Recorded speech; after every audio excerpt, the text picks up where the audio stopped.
The premise behind a massive new research project and set of recommendations just released by California's Commission on the Status of Women and Girls. Holly Martinez, the Commission's executive director, with me now live to talk about the recently developed blueprint for women's pandemic economic recovery. Holly, good morning to you.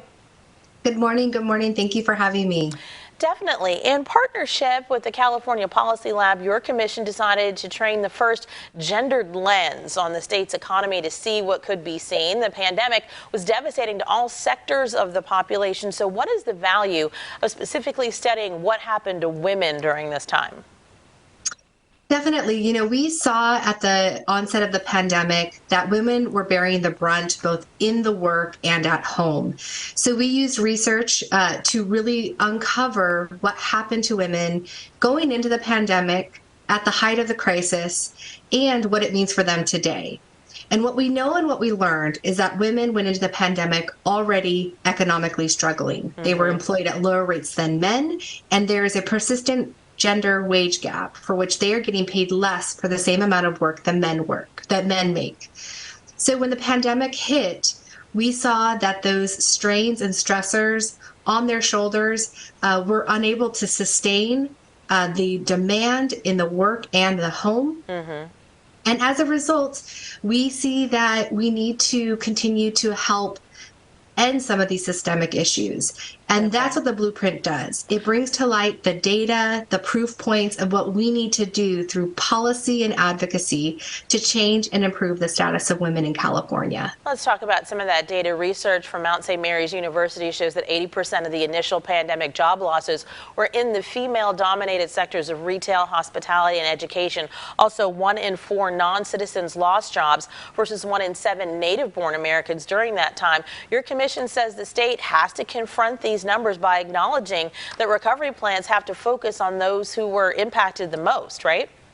That's absolutely right. What we saw in this blueprint is that women of color, especially, were first to lose their jobs and are the last to regain them, predominantly because these industries most impacted by COVID. These are teachers, these are nurses, these are caregivers who kept food on our table, kept our kids educated, who are experiencing higher levels of burnout, and also industry shifts where they no longer have many jobs to return to. So this is going to require that we do an investment in their workforce and their recovery, looking at ways to help them transition occupations, whether it be through education or training programs, and also really help women who have years lost in the workforce where they're unable to save, build a retirement, also invest their money or build wealth, or even missing out on the opportunity to advance because they had to put their career on hold to survive the crisis. Really important to look at some of those ancillary issues that come from employment but aren't employment itself. Now, let's talk about some more of the numbers. Headed into the initial spread of the coronavirus, you mentioned employment rates for California women were lower than men. They're about 20% lower. Women of color holding nearly half of all the lowest paying jobs. Women in general were only making 78 cents to the dollar to men. Estimates suggest that if all working women and working single mothers just earned the same as the men in comparable roles, the state's poverty rate would be reduced by about 40%. This seems like a stat that tells us what we need to do if we're serious about cutting poverty in California. Absolutely. It's why we call this a blueprint. This is a map, a roadmap for how we can continue to help center women in California's economy as key workforce participants in key industries that when we thrive, all of California will thrive. We saw that in the pandemic, temporary safety net programs really actually helped to cut childhood poverty in half.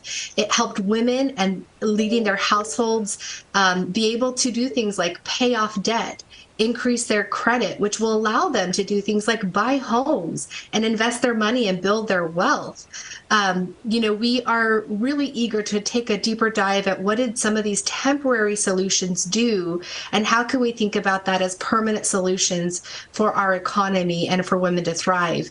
You do mention the pay gap. It only widened in the pandemic. Mm-hmm. What we learned is that the pandemic ended, it added 36 years to the wage gap, making it a total of 135 years it will take for women to make the same as men. And that is just simply unacceptable. And with all this research already done, when lawmakers start drafting our next set of policies during the next legislative session, seems like you all will have all the answers about what the next steps may be. We'll have to wait and watch to see if they take you up on your suggestions. Thank you so much for sharing this blueprint with us this morning. So appreciate it. Thank you for your time.